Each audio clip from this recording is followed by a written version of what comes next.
Добро вечер, вие го гледате Студио 2. Тема на дебатата е безбедносната состојба и прашањето дали таа е загрижувачка. Добро вечер за моите гости од мојата десна страна.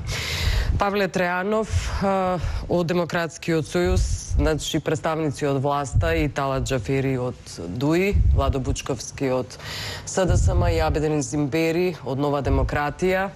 Зимбери и Џафери се поранешни команданти на ОНА, Павле Трејанов е поранешен министер за внатрешни, Бучковски е поранешен премиер.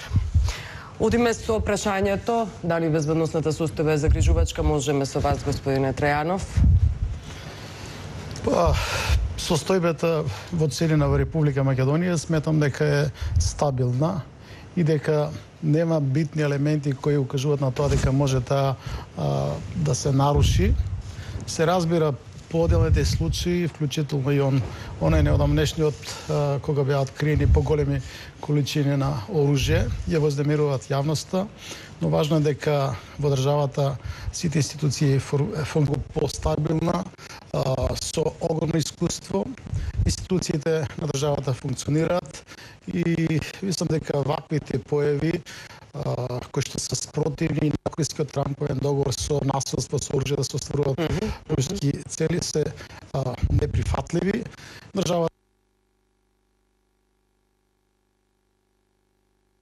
да реагира и што најбитно политичките партии треба да действуваат со своето влијание меѓу граѓаните, бидејќи ние во суштина сега кога разглаваме кои се се елементите што ја сочинуваат сликата за безбедност на државата, се многу, но битно е што меѓуетничките релации, поготоа ако се симнат тие помеѓу граѓаните, се добри, значи не се нарушени, но има индикации дека одделни политички партии кои што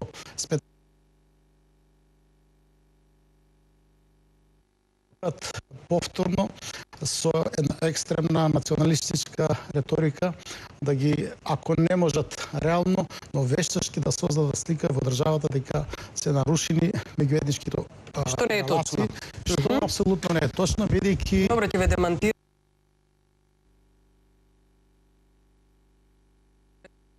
Согласен сум дека сите граѓани, посебно албанска етничка заедница, како конструктивен елемент на државата, значи како дел од народ, има сите права, што ги имат сите други граѓани, што ги има и мнозинскиот народ. И од тој аспект, од аспект на човекови права, слободи, ние не можеме да зборуваме дека постои загрозеност на одредена етничка заедница, а тоа да биде основа за не знам, екстремизам, насилство, така натаму. Инаку, економската состојба објективно може да се злоупотребува дури за нарушување на меѓуетничките односи во државата. Мислам дека тука се проблемите. Ајде господин Зимбери. Може да рефлексирате ви. За разлика од колегата кој е од власта, кој вака на овој начин го опишува моменталната ситуација во Македонија, јас би навел нешто дека не е точно дека безбедносната ситуација е се во ред и се од ваква ситуација тече мед и млеко, него ситуацијата е многу тензична и секој ден оние радикални сили кои моментално се во Македонија искористуваат приликата да ги сите тие незадоволни граѓани кои имаат потешкоти и од економски аспект и од друг аспект и може ова ситуација тотално да ја Кој стои за тие радикални сили? Сигурно дека стојат тие што биле загрозени од власта, да речем, од сегашната политика, речиси од 2001 до сега, пошто ние истите муабети беа тогаш и во 2001 пред тоа, дека се е во ред, а дојде до војна. Значи имаше знаци и тогаш дека се спрема некоја војна, може тогаш да седнат луѓето на маса и да ги решат проблемите, да не дојде до војна, но војната дојде.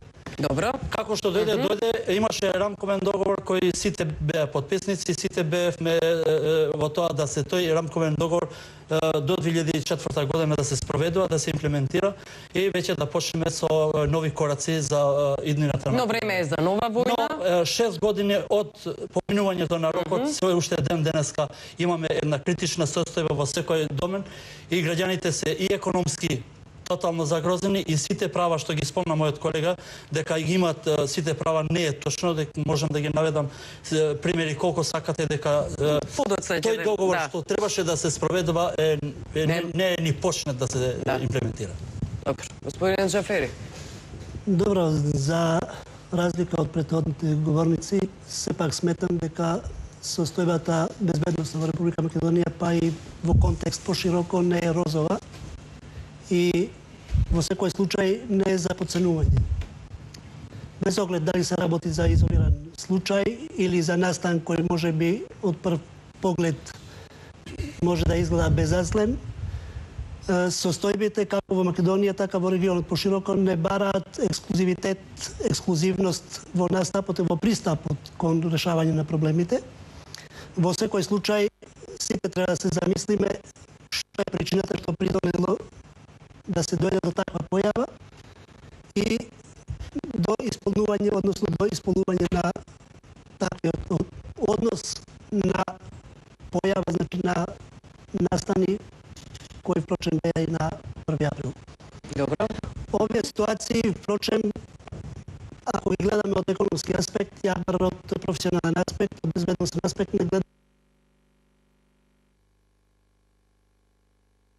вода поради владењето, односно поради контрола на изворите на енергијата и капиталот, а секако дека политичките премиси на проблемите беа причина за водење на сите конфликти во светот, бар гледано историски, значи сите конфликти, и во секој случај и во примерот Македонија не може да се земе економската страна или економскиот аспект како причина основна за расплавсување на конфликтот. Впрочем, тоа и 2001 покажа дека економската состојба албанците во Република Македонија ја трпеа со години, да не кажам од осамостојувањето, него и претходно во бившиот систем.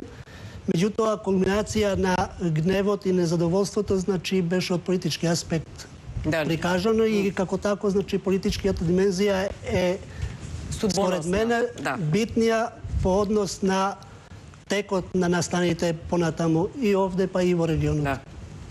Добро, господин Бучковски.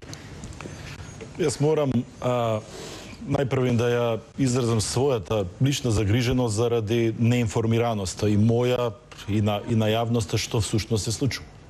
Сега како внимателно ги слушаме колегите од власта, но и колегата од опозицијата кој е на теренот, очигледно дека работите не се онакви како што вчера или завчера даде изјава министерката за внатрешни работи. Јас се плашам дека индолентноста со која таа настапи повеќе во сеќавањата не враќа во 2001 во изјави на, да речеме, тогашната министерка Доста Димовска или непојавувањето на премиерот Груевски повеќе асоцира дека тој се однесува како Љупчо Ѓорѓиевски во 2001, отколку со сериозноста и со информираноста на јавноста да ги прекинат шпекулациите.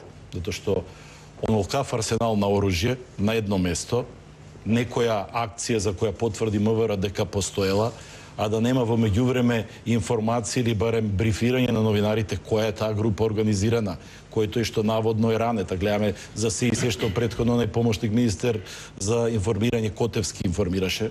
Ве однесе дори вас новинарите, летаат тамо дел од вашите известувачи со хеликоптер, да не покаже каде била престрелката, да се видат чаури, дека стварно тамо нешто се случило, остава простор за многу шпекулации. И тоа во овие околности, кога меѓуетничките односи се далеку од релаксирани, повторно се користи терминологија која беше користена на почетокот од 2001. И тогаш, за жал,